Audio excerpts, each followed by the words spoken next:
all about AI and all about impact.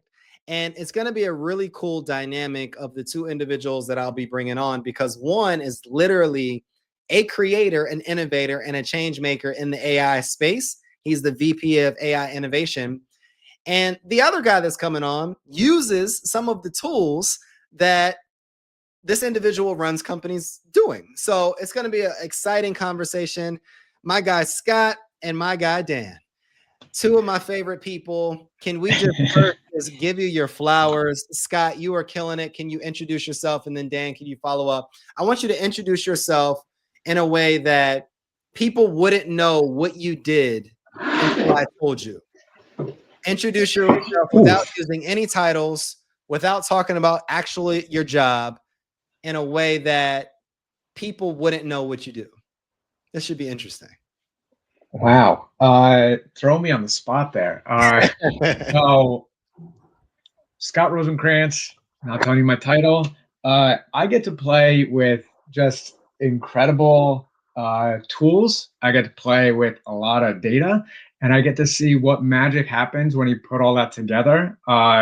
Always keeping humans at the center and focusing on doing good with it. I like that one. That was good, Scott. Off the cuff too. I like it.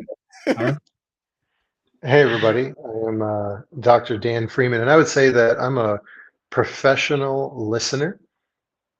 I'm that person that's taking everyone's stories and being able to put them in there and get all of those juicy details that no one else has on a daily basis, while making people feel comfortable while they do it and helping them fulfill their dreams. Oh, that was a good one too. Good. I'm happy you went first, Scott. I think you win. That was good. So, we're just going to dive right in. We touched the surface a little bit about AI a little bit earlier. I have so many questions, and I wanted to be able to create a space where our audience could just engage and we just have this organic conversation. But let's just get straight to it. Scott, where are we going, man? AI is here. There's so many tools out there outside of just ChatGPT, because I feel like people literally think AI and only think ChatGPT. But you wrote a book about this work as well. And we're going to talk about that in a little bit. But what are we doing? AI is here. How can we get ready? And what are some of the best tools out there that we can be leveraging? Yep. So yeah, AI is here. When I started, for those that couldn't decipher what my background is and role is for my ambiguous introduction, so I oversee a team building custom machine learning models for nonprofits to identify who's most likely to make a gift in the near future using AI. I've been doing this for about 8 years now. So back when I used to talk about this, me and a colleague and my mentor, we would talk about this to clients. We'd say we're building AI models. People will be like, well, that's just science fiction. So clearly you aren't, right? Like, we had to tell people that AI is in Netflix and Amazon and Google, and all the largest companies in the world are using AI, and that's why they're getting so big. Then come November 30th, 2022, and now everybody thinks they know AI. And like, oh, so we understand what you're building. You're building chatbots. And what large language model are you using to predict who's like, it just, AI went from this thing that was so far off, and now your 3-year-old can interact with it. And so it becomes so accessible, but in doing so, it also becomes more confusing, right? Because now you have predictive, which is where we live, and generative, which is where the majority of the world lives since November 2022, coming up on 3 years. But they are two distinct tools, right? They don't answer the same questions. They don't do the same thing. They work very well together. But oftentimes, many people are just going to what's easy and sexier with the generative AI and thinking ChatGPT is the end-all be-all of what AI can do. And then the problem is that they aren't seeing success because they're like, well, I hear it's going to help me write an email, right? Or it's going to create this poem, and I'm going to be able to send the best poem in the world. And then it's a little bit more challenging, and they're not really moving their organization any further, right? It's like, oh, well, this isn't really all it's cracked up to be. And I think that's a problem that we're seeing. I think it's another part of that is some people think that they are just really killing it with AI. Like, they are doing the absolute best that you can do, and you ask them what they're doing, and they're using it to write emails. And they think that's all it can do, right? And we know that that's not the case. But like, if you don't see, well, what else is an opportunity? What else is potential? How else can I use this technology to my benefit? to give me more time back to do the things that I really want to do and not things I need to do. If you think that you're hitting the ceiling, you're going to miss the mark, That's right? great. And it's moving so fast that it's like email is going to be the norm for everyone, right? So we just always need to be looking out to see what's going to happen next with agents, right? Them coming down the pike at how can we leverage our organizations to make sure that instead of a team of 20 trying to raise 20 million, we could be a team of 20 trying to raise 80 million, 100 million, do more with less, like nonprofits been asked to do for so long. Dan, let me ask you this, from your perspective in the higher education realm, how is AI shaping that donor expectations, that student engagement, or even institutional advancement strategies as well? Yeah, I think to what Scott said to start, everyone's thing is email, right? And that's the thing people look at and they're like, oh, well, I'm doing this and I can create more emails and I can send out more of them and this and that. And I think that's what people get stuck on because that's such an entry level way, right, to get into AI. And in some ways that's great, right? Because it's like if that's the way that gets you into it, cool, right? Then you can get exposed to more things. But I think, what's kind of coming with higher education is people looking at how do we improve efficiencies in the job? How do we optimize the work that we're doing? Because to Scott's point, nonprofits are always asked to do more with less. And you have to look at when people used to hear that, it was, okay, if I need to do more with less, I need to reach more people, which means I need to send out more mass emails because I can't do everything by myself. And I think that kind of what we're going into now is these virtual engagement officers like we use that help people expand that capacity.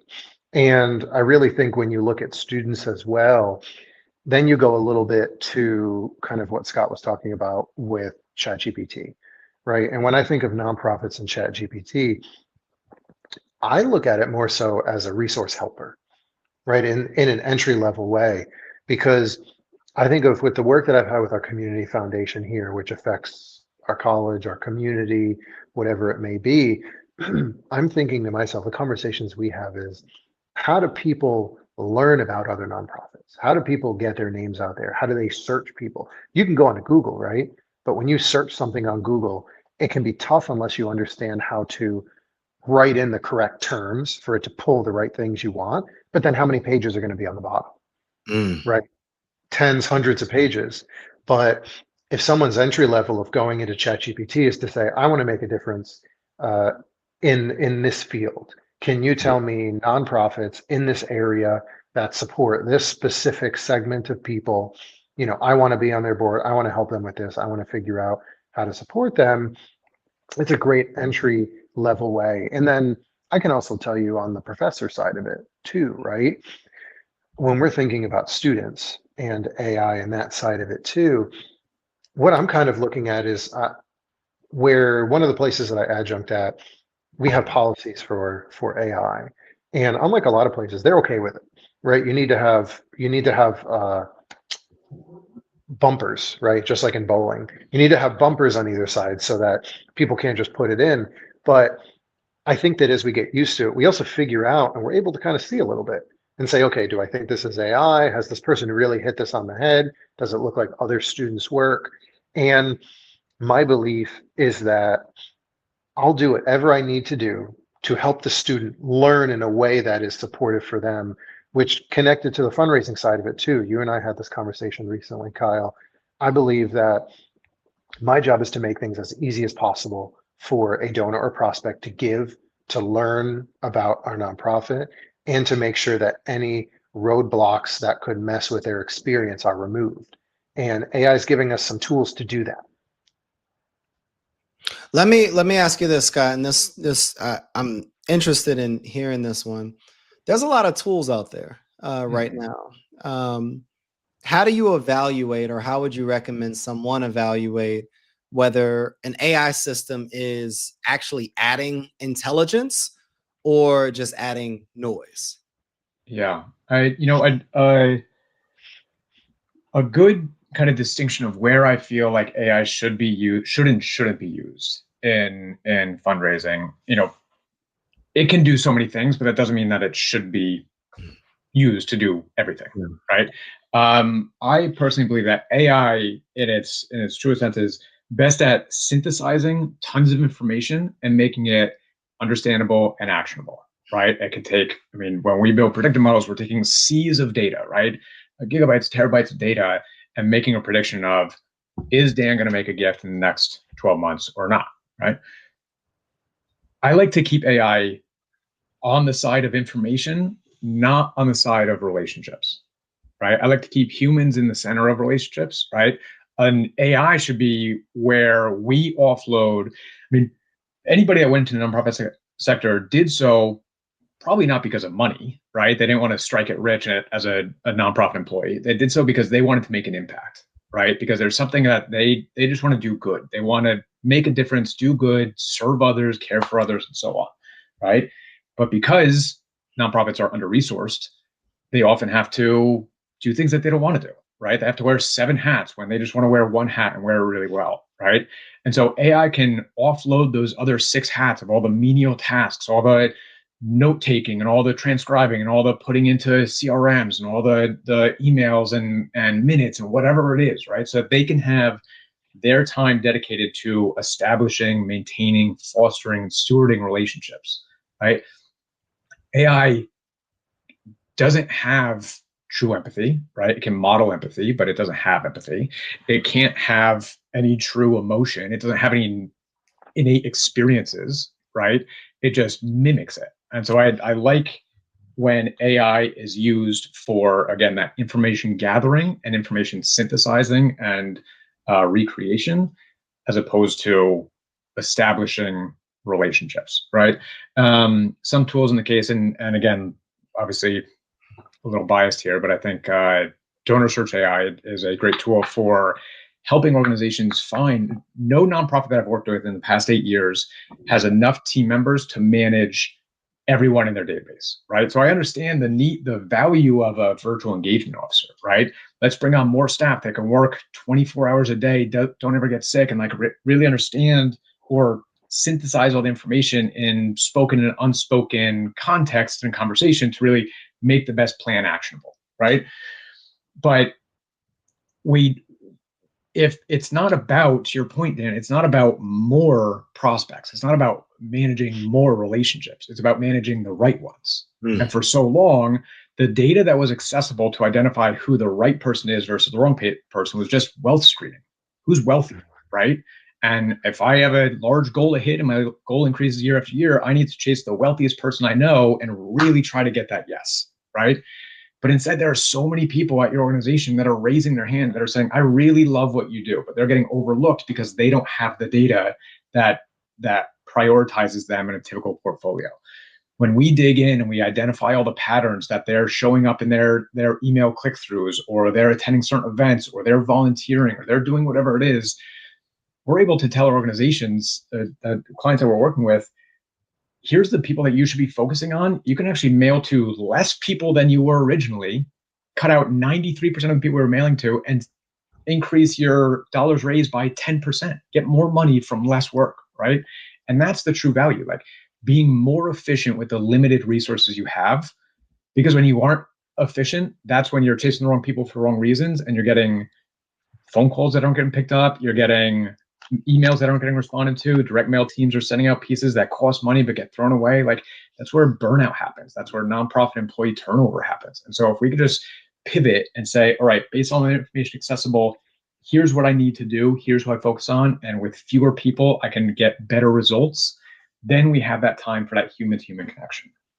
You know, one of the questions that just came in is, how can leaders ensure that AI tools built for social good don't unintentionally create harm or bias in the communities that they're trying to serve? I'd love for both of your opinions.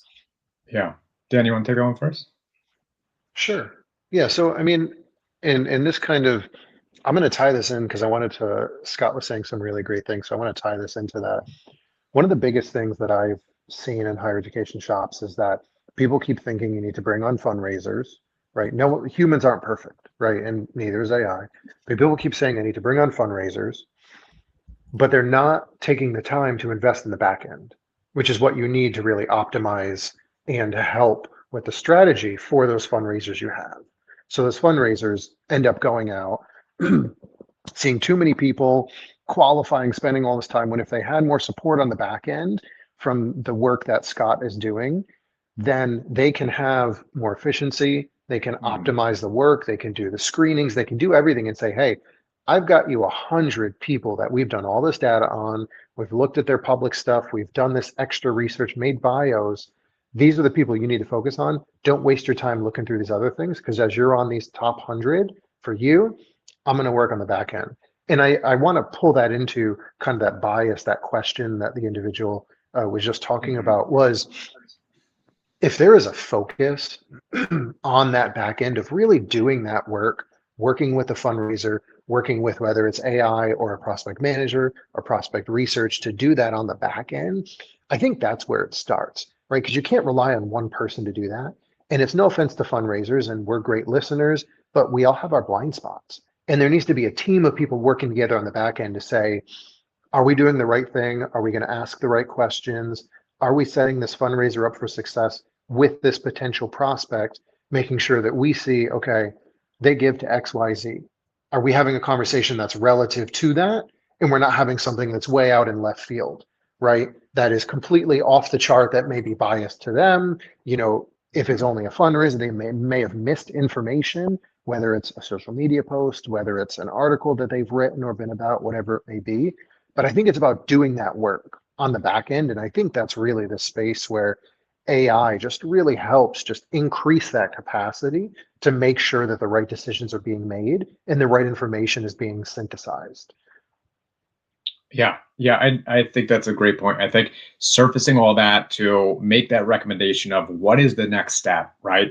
And then offloading it to the individual who can take that next step and do so in a way to again, like, maintain that intimate connection between the organization, which they are the face of, and the donor relationship, which that person just wants to give all their gratitude and generosity towards that organization. I think another thing, going back to the question about bias, is transparency is key, right? What's that saying? Trust is, hard to earn but easily lost, right? Nonprofits, all we have is trust. We don't have, when someone gives you money, their hard-earned dollars for a gift, they're trusting that you're using it in a way that you said you would, right? They're not getting anything else in return to evaluate how that relationship went, except your word. And so when we build models, we make it as transparent as possible, right? We're telling our clients, and even if a model isn't built for you, but going to the question, identify how that model is built, identify what data points are fed into it, right? What data points are leading to, whether it's a predictive model, what's making those predictions. Traditionally, philanthropy has been driven by older, rich white men, right? And so if we built a model that took into account age, race, gender, and capacity, it's going to find most of your database, it tends to lean towards older, white, rich men, right? And so that's just perpetuating bias that we don't want to do. It should be focused on less about who they are, more on how they're engaging, right? How are they showing up, where everybody has the same opportunity to have that high likelihood to make a gift because they're engaging in such a way. Engagement is not biased, right? Engagement is open to everyone. And so I think asking for, if you're using an AI tool, what transparency do you have in how it's built? Another rule of thumb is, if you aren't paying for the product, you are the product, right? With ChatGPT, if you are using a free license, your data is getting used to help ChatGPT or OpenAI make billions of dollars, wow, right?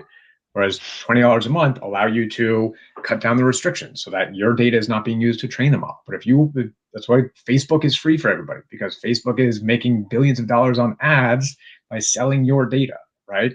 So if you aren't paying for the product, you are the product. That's another thing to just kind of keep in mind when you're vetting tools and evaluating what level of transparency is there, so I know that what you say you're doing, you actually are doing, the level of trust I have with you, and then how are you treating my data as just mine and not for open source. Dan, I'm interested in, and that was such a powerful perspective that you gave, Scott. I'm interested in, like, what are the specific challenges that colleges are facing when adopting AI? Like, and how do you guide teams through a lot of those probably fears and misconceptions. What are some of those conversations that you're having? So, I'm going to answer the first question about colleges, and then I want you to ask me the second one again because I Sure. know I'm going to forget it. I'm trying to think of both. But, I think the first thing, I think it's the lack of learning. And I want to expand on that because I remember reading a quote recently that people said, to Scott's point, right? To get that knowledge base and you lose that intellectual kind of property, right? Putting it in the free version and it's working off of that. The less creative we get, the less knowledge there is for AI, right? So I think that colleges, if you rely on it too much, right, you lose your voice. But not only that, I look at it as circular, right? So from what Scott was just saying, I was thinking to myself, okay, when we're working on the back end, right, you're asking these questions and then you're learning, you're receiving those results and you're saying, okay, if I ask this question, this is what it comes. I think the missing step right now for colleges is you put in the question, you learn the information, see what the result is, but it doesn't stop there. Then you have to look at yourself and say, okay, that's cool. What other questions do I need to ask? Right? How can I learn? Because if AI is getting these answers, maybe I need to ask even better questions. Maybe I need to get even more creative. And it should be circular, right? You ask, you get the result, and then you think of even better questions and improve yourself. And then it keeps going in this circle, right? So I think that's the first thing. And then voice. And that's someone always talks. That's what people always talk about around me is, well, if you're asking, Chat GPT or what any of the things like Copilot, whatever, you're asking them or Claude, you're asking them to write your emails. Well, you're losing your voice, right? And I know it learns your voice and such, and I think that's something really important too. Is I look at AI as a way to help me, right? I know what I want to say, and this might be funny, but what I do is like if I've written an email to someone, I'm like, okay, I want this to be better. I'm going to write out my whole email. I saw this great thing on TikTok once. I put it into the paid version of ChatGPT, and I tell it, can you help me rewrite this using the 48 laws of power? And it helps me rewrite such a great email. But I don't just take it and go. I read it and I say, okay, what laws did it use? Why did it use these? And how does that impact my writing? So I don't have to go back to it every single time. I can learn a little bit every time and say, okay, how can I do this myself? Right? How can I improve my emails with my voice so that at some point it's just inherent, like it's in my mind, like I know how to frame this email. So that's the first one. I don't know if you want to go to Scott before you ask that second part of the question too. Well, I actually had another question that came in that, Scott, you could chime in on the last question and then kind of merge this question in as well. For nonprofits that already do feel understaffed or under-resourced, what's one area where AI can immediately help increase capacity without adding more burden on the team? Yeah. Well, in terms of, and I'm going to answer it differently because of the word immediately, right? Immediacy obviously leads to ChatGPT, right? Anyone like you can just go to chat.com, never had an account before, and you have access to something, right? But so that's a tool, but how you use it is different, right? There are 1,000 different ways to use it. It's just a tool. I would think that, think about where you're feeling the most understaffed, right? Because nonprofits are not just one department. There's marketing, there's volunteer management, there's fundraising, right? There's operations and programs, right? So where are you feeling understaffed? What is it that you wish you had more team members? And then how can you bring that back in and say, okay, instead of just wishing for more or wanting more or complaining that we don't have more, how do I use my N of 1, to make a N of 10 in terms of impact, right? Is it getting the message out? Here's the messaging that we've done over the past couple of years. Here's what we're doing now. Help us come up with a more creative outreach plan to get information to those who can either benefit from the services that we're doing or make an impact on the services that we are providing through philanthropy, right? Generative is always going to be more immediate. For predictive, I truly feel that while generative is, again, like the sexier tool, right? More accessible, more I can influence it easier by using my words, whereas predictive is always the same output with the same data set, right? Generative is not going to move the needle, right? Any nonprofit that's suffering and like at risk of closure is not going to save themselves with generative AI. Predictive, they might be able to, right? Predictive is identifying where your gaps are in focusing again on the wrong people, right? To bring in more dollars, right? Predictive for specifically for fundraising. So for immediacy, if you are a donor search client, you have access to a predictive tool. You have a free predictive tool, MLR, where we can identify people who are more likely to respond to appeals.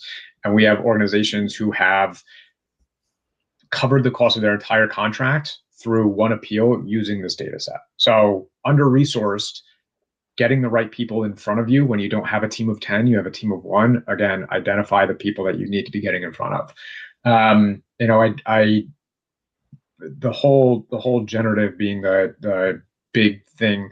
When we wrote our book, Nonprofit AI, every AI book now is on generative AI, right? Every AI expert is about generative AI. And like, again, Facebook didn't become as large as they are because of generative AI. Amazon didn't become as large as they are because of generative AI. It's all predictive AI that's been running behind the scenes for decades now and not getting the attention it deserves, right? So we made sure that when we wrote that book, we went through each department that a nonprofit might have: volunteer management, marketing, financials, right? And talked about how you could use generative AI, but also how you could use predictive AI. And then going into even further, how can you use AI autonomously, right? How can you do automation so that way you don't have to manually intervene in every step of the way, but let AI handle things, low risk, high impact things that AI can do best, and you get your time to focus on something else. That's good. Dan, I'd love to hear your perspective on that. Yeah, shout out to Adam Grant, who says in a world of specialists, we need more generalists.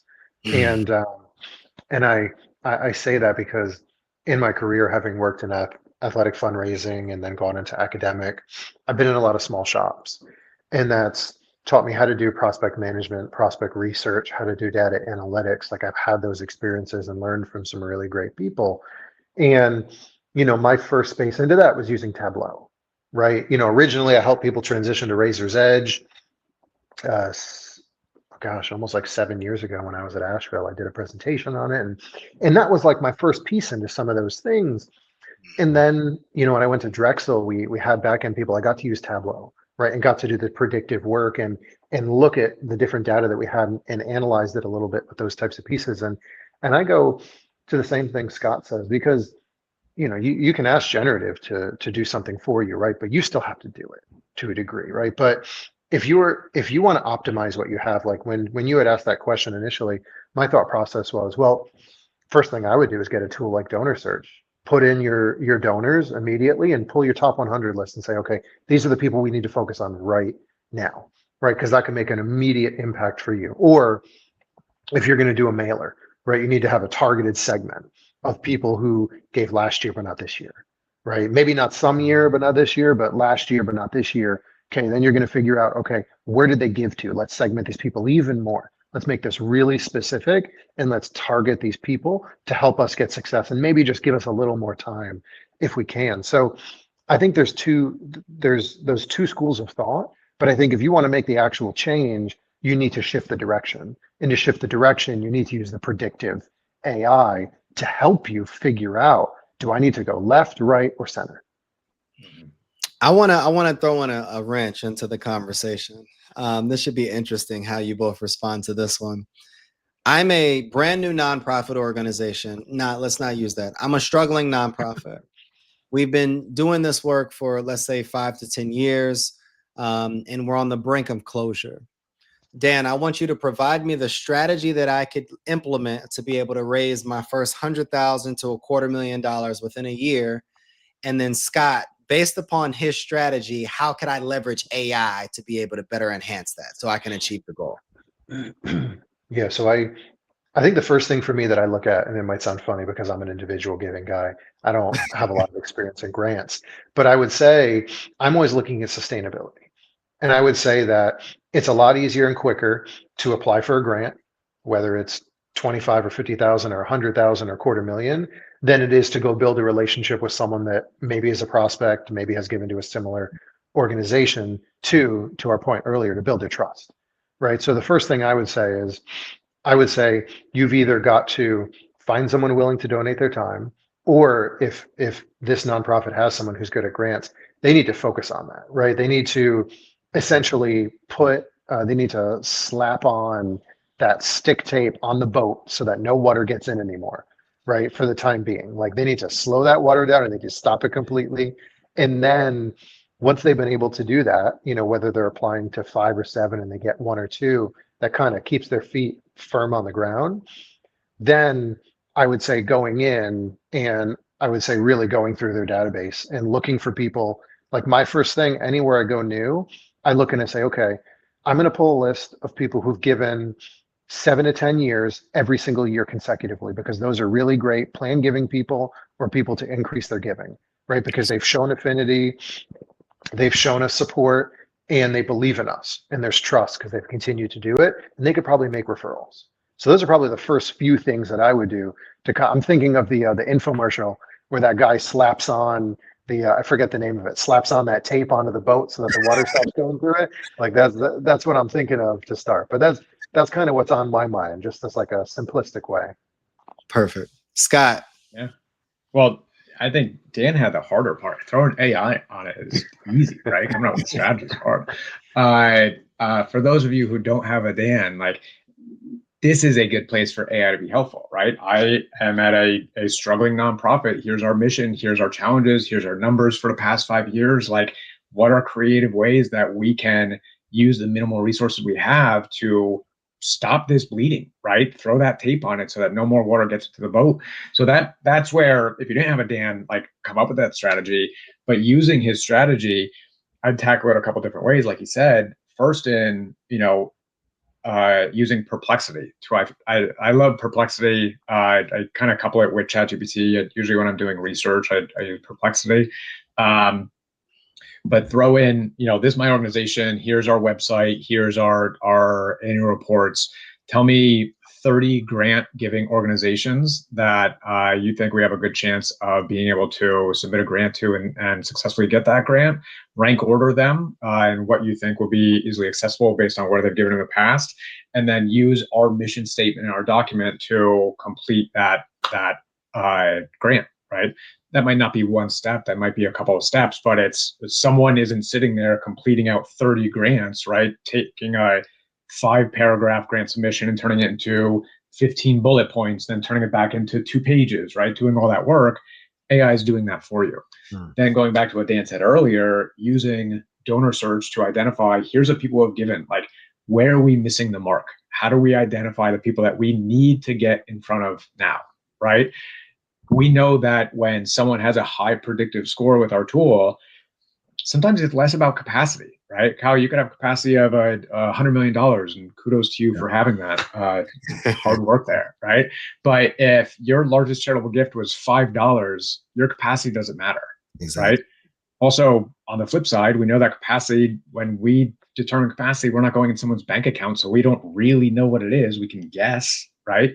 But if you have a capacity on the other end of $1,000 and you've made a $500,000 gift somewhere, we know that you see the value of philanthropy and that you have stretched to make that type of commitment to an organization you believe in. So if we have a high predictive score for someone in your database, look at the size of giving that they've given elsewhere. That's your target, right? Identify that as that's where we're going to go in. We just have to make the strongest case.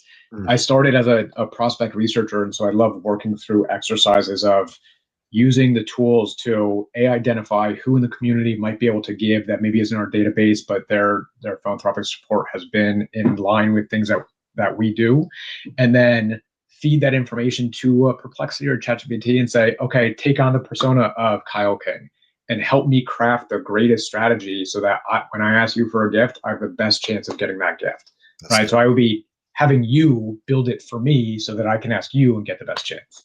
That's good. Let me ask you this, when you think about this AI adoption, and even in the conversation from a strategy standpoint, what are some of the red flags, though, that leaders should watch out for that people aren't talking about or even Dan with you, like some of the red flags that you've seen that leaders weren't ready for? Do you want to go first on this, Scott? Yeah. Red flags. I mean, there's a couple of things about red flags. When we talk about AI adoption, we've seen this, with nonprofits, but it's not just a nonprofit issue. It's a global issue. Successful AI adoption is less about data, less about models. It's 70% about culture.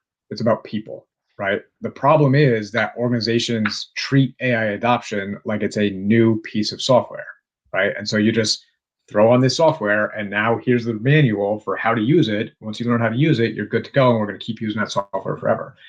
That's not what AI is. AI is an evolving technology it's so nebulous and so ambiguous, but also so adaptable and transformative, right? So there's no manual for it, and you can't just drop it on someone's desk and say, okay, here you go, we're good to go. But without thinking about that change management and without providing instruction and guidance and opportunities to fail so people can see, like, hey, here's where it went wrong, but if I iterate and just tweak it a little bit, it goes right over here. That's where AI adoption goes wrong. That's a red flag, right? If I see a leader say, hey, we need AI, what do you have for us? Or, hey, we signed this AI contract, so we're going to be good to go. I don't have to worry about it again. Those are red flags. That organization is never going to make the impact that they need to make because they treated it like a tech bolt-on and not a change management implementation. That's good. And, I think to play off of Scott's, I think there's two things that come to mind for me. I think the first one is the opposite, right? Where you see the potential in AI, but then the people around you aren't willing to invest in it, their time to understand it. So a little bit opposite side, because I think about, you could be the greatest person and bring it in and know how it works, right? And if you're overseeing it, it's a little bit helpful. But to me, it's a little bit of a red flag on the opposite side. If you want to have it, but then you realize that the people you report to and the people you're around don't care for it, don't know how to use it, don't want to use it. To me, that's a red flag a little bit on the other side. But I think something interesting, and I love unreasonable hospitality. I get the emails, love the philosophy. And the thing that I always look at for myself is it's a red flag when people get away from humanizing our work, right? Because I always tell people, oh, when you hear of a fundraiser, you think they want your money. And that dehumanizes our work. And anything that dehumanizes our work is a red flag to me. So what I always look at and what I always kind of tell myself and try to preach in a subconscious way just by actions is following that.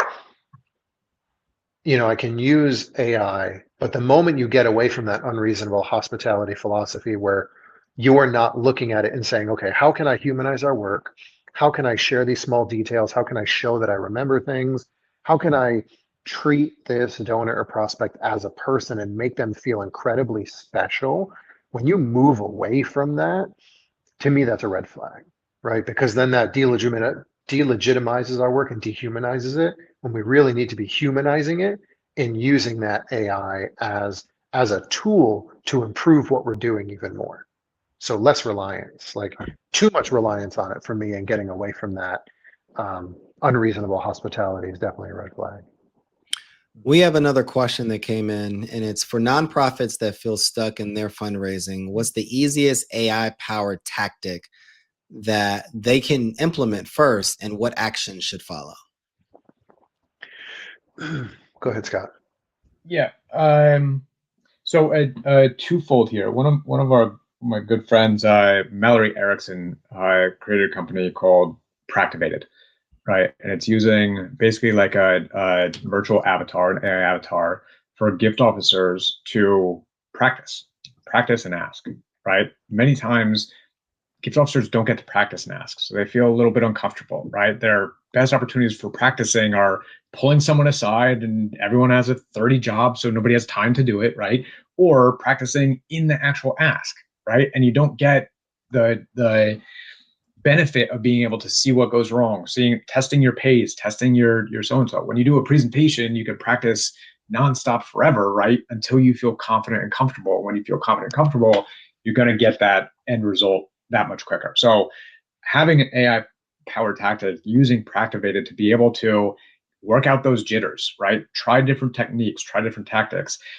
But part of that is having that AI avatar take on the persona of the person, right? So even if you don't have access to Practivated, bringing it back to no donors are the same. No two donors are the same or give for the same reason or have the same backstory. And like you were saying, then remembering all that information, taking all that information in, showing that you care, that you have that relationship building experience with them, but also you recognize their own uniqueness and their own story and their own perspective. So help AI do that with you, right?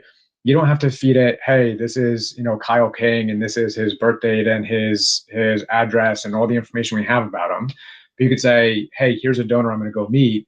Here's what they've given to in the past. Here's some interactions we've had in the past without having anything that's specific to the person, like that name or that location, but anonymized. And then say, what type of story could I share with this person to really drive the message of what we're doing as an organization and how their benefit, their impact could really go the furthest, right? So tying it down to each donor is unique, each donor is an individual. They're not just a number in your database, but they have their own reasons for giving, and bringing it back to that always. That's good. Yes, it's kind of funny. I'm chuckling internally, not externally. That answer from Scott felt more like the art. There's the science and the art of fundraising, and it sounded like Scott was like using AI, but like more of the art side of it. And I'm looking at it and I'm thinking to myself, well, I would just want to go on the back end and get a fundraising tool to focus on, okay, where are my people at? What are they doing? How are they giving? To give us a better, just straight direction of what we need to do. So I found that kind of funny because I was looking a little bit more about that science data side of it. And I feel like Scott was looking at the art. So we like flip-flopped on that. But yes, that's what I would do is if they're struggling, I would say, okay, you need to synthesize everything in there. I had that conversation with a friend the other day at a small secondary or small private school. And she had said that her team wanted to do a campaign internally. They didn't want to use a consultant. And I said, okay. I said, but do you know what resources to use? I said, if it's just you, like it's just her in that department, technically, there's one other person that's part-time. I said, just like the philosophy of buying your time back, like that's what the wealthy do, is buy their time back to have it. I said, you need to figure out resources to buy your time back. And I said, the first thing I would do is you have Razor's Edge. I said, you either need to get a software, which there may be a barrier to entry, even though, they've worked around tech. I said, so maybe you need to get a consultant or something, or a company where you can just send them everything you have and say, I need you to go through and synthesize this and just tell me where to go. Like put the compass on, tell me what I need to do to start, because I'm just not even sure where to start. But then I was telling her, I was like, okay, well, you also need to figure out where are you going to get in front of the most people possible. So, to me, I'm always thinking to myself, how can I use these tools? If there's a struggle, what are the tools to help direct me and send me in the right direction via compass of what I need to do first, whether it's an individual helping with that or it's a data visualization tool. Let me ask you both this. What is a question that nobody's asking, whether in the advancement or fundraising space, Dan, or in the artificial intelligence technology space, Scott? What is a question that many people aren't asking that, if answered, could really be able to create some major change and impact?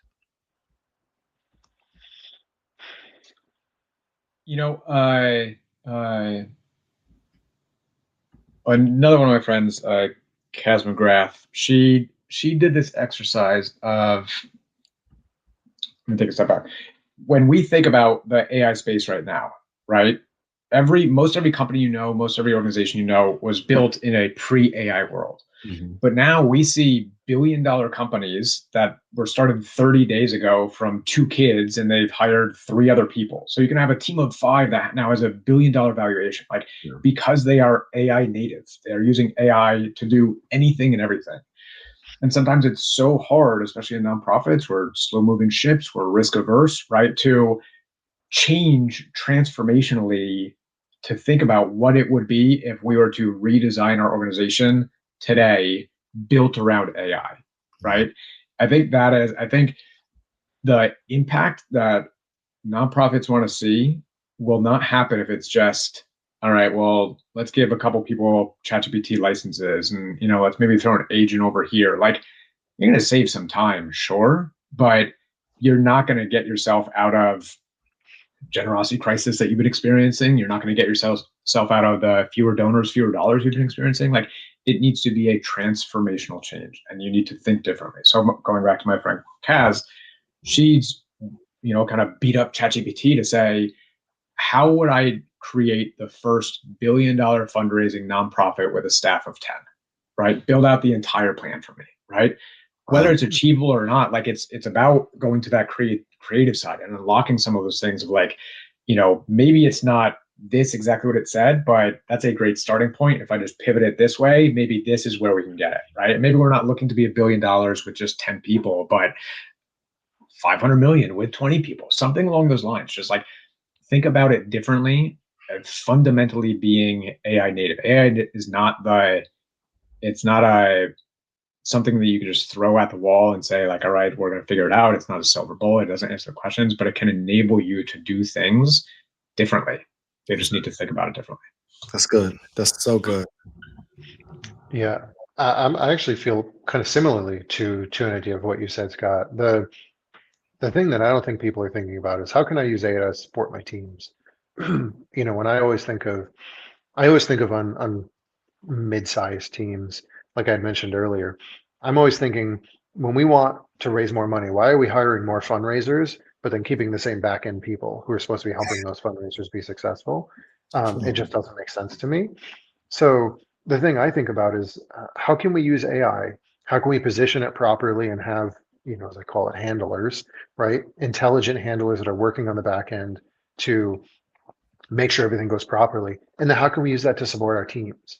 Because I think that expectations, you know, gift sizes are going more transformational, right? But we know that's 1 in a million, right? Not literally, but it doesn't happen for everyone. People don't know how to show what their value is, don't know how to do this and that. So we need to have realistic expectations that needs to come from data. So how do we support teams with that to get people to understand, whether it's an executive director, CEO, or president, what is realistic? Because if we don't attack that and look at the people, we're just going to continue to lose people in the sector.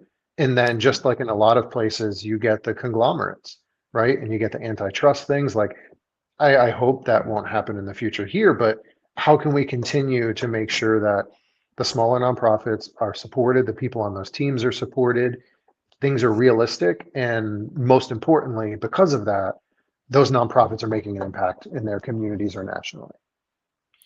Both of you are doing cutting edge work, leading in your space. You've been in these industries for probably as long as I've been alive.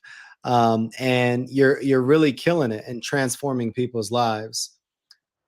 If somebody would want to either learn one piece of advice from you that they can take with them for the rest of their lives that have helped you grow and scale and lead, what would be that piece of advice? And what is your recommendation to leaders out there to fluidly integrate AI in these leadership competencies more effectively? I'm going to jump in while it's fresh in my head. I think the first one is, and this is going to connect to that. I think the first one is Nicole Smith in your last episode, your last power hour, as I'll call it. She had mentioned that your haters are never working as hard as you, and I think that means that you have to continue to adapt and you have to continue to push yourself, not in a burnout sense, but push yourself to learn, push that knowledge to be able to keep going. And I think that there's that piece of it. And then I totally forgot the second piece of it. So maybe once Scott talks, I'll remember what it was, but I remember that piece of it. So that's okay for right now. I'm gonna let it marinate and I'll remember it before. Cool. Yeah. So I mean, not necessarily in the AI world, but like I like to think about welcomed discomfort, right? Like I never would have designed this role for myself. If it was up to me back who I was, 10, 15 years ago, my entire career will be behind a computer building predictive models and let someone else like take credit for it and do all the work and be the face of it. Like I never wanted to be in front. I love playing in the data and doing it. But over the time, I've had mentors and colleagues and opportunities that maybe at first glance I wasn't so excited about, but I never turned away from them. And I always said yes. And I've been able to do such exciting things that I never, again, could have planned for myself. Right. So there's still a lot of opportunities that are coming that I'm always grateful for the opportunity. I'm always grateful for when the opportunity is over, but doing it like gives me so much anxiety. But it's the only way that you grow, right? You only grow by stretching those muscles, flexing those muscles and getting out of your comfort zone and learning alongside of it. Learn either to step into the opportunity or learn something coming out of that opportunity and just adapting and going from there. So yeah, saying yes to most every opportunity. I'm sure there's a part of it that's also learning to say no, but leaning in towards those welcome discomforts. Where can we find you online, and how can we support both of your either organizations or some initiatives that you guys are currently running? Yeah, so I mean, you can. I'm active on LinkedIn. I'm on it every day, multiple times a day. It's the name is Daniel Freeman, but the link is actually LinkedIn/Dan the EDD man. So you can find me through that, and I post some different things, share some things. I was commenting on stuff this morning, but that's kind of my thought board, as I'll call it, where I kind of put out some different thought pieces and things that are on my mind in the sector. Perfect. I'm not as LinkedIn is my social media preference, but not as active as I probably should be, or definitely active as Dan. But contact me on LinkedIn, donorsearch.net. We just got acquired by evertrue.com, nonprofitaibook.com. If you go there, there's actually a page on resources where we give prompt libraries, we give personas that you could plug into ChatGPT to be a benefactor or donor to role play some scenarios. Fundraising.ai if you're looking to build out your governance policy or you're looking to see how other people are using AI responsibly and beneficially in the nonprofit sector. We have a free organization called fundraising.ai, so join that. Annual summit where there's videos all along that you could watch and download and plenty of resources there. And then my website, scottrosenkrantz.com. I have one final question that I thought through that I want to be able to ask, because you two are, again, leaders in not just your space in your industry, but in also how you operate as a professional as well. For young leaders, for people that are tuning in that want to be able to create more, lead more, impact more, looking ahead, what is one single mindset shift or habit that they can implement in their day-to-day or weekly or just in their life in general that could transform the way that they approach their own lives as well as their leadership? I said this to someone yesterday. It's a Ronnie Coleman quote from my days in the track and field. Everyone wants to be strong, but no one wants to live this heavy old weight. He didn't say old weight, but I think of the relation to that as consistency. In our work, everyone wants something great, but no one's willing to be consistent. And, I'm not necessarily talking about, LinkedIn posting and such, but as an individual, I think that it's really important in your work to be consistent. And that means consistent in execution, consistent in the way that you want to treat your coworkers and your donors and your prospects, and consistent in the way that you hold yourself. And I want to say, I remember what I was going to say, and this is going to be a real hot take, and I hope you're ready for it. This is just how I feel lately. People who play the game are the most insecure people that you will be around. People who play the game are afraid to be themselves. They're insecure, so they play the game as someone else. And I know that that's a hot take, and some people are going to be like, well, you got to play the game, this, that, and the other. And I think that if it jeopardizes your values and you're playing the game to do XYZ, I think that you're not being true to yourself and your intrinsic intentions. And I think that as you go in your career, there may be times you have to play the game in a question or two, but I think that it doesn't build confidence. And I think that it's the most insecure thing that you can do. You've got to be yourself, and you've got to be focused on what your values are intrinsically. Dan, oh my gosh, I'm pulling my teeth over here because I wish you would have said that.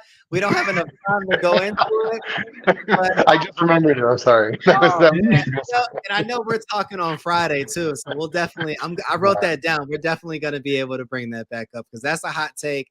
I have so many thoughts about that statement. I want to publicly thank both of you so much for this conversation, for you saying yes, for the depth, for the practicality. This was definitely a technical conversation. I'm like, oh my gosh. And I just really want to just say thank you again for continuing to remind us that AI isn't just about technology. It's about leadership. It's about intention. It's about reflection. It's about mission, and ensuring that we are developing and integrating tools that are mission aligned is super important. So to everyone tuning in, this is your moment to lean in. You don't need to become an AI expert overnight. You just need to become a little bit more AI aware in your space. One who's asking better questions, one who's experimenting with purpose, examining what your organization needs so that we can ensure that people are at the center of every single decision. And if you took one thing away from today, our audience, I want it to be this. It's something that I wrote down earlier. The future will not belong to the organizations that use AI the fastest. It will belong to the ones who use AI the wisest. So that's my word for today. I appreciate you both so much. I'm sure we'll be talking soon. And let's keep this ship rolling. We're at 5 hours, y'all. Let's do this. Awesome. Thanks, Kyle. Appreciate it. Anybody just tuning in, this is Podcastathon 2025. We are so excited to be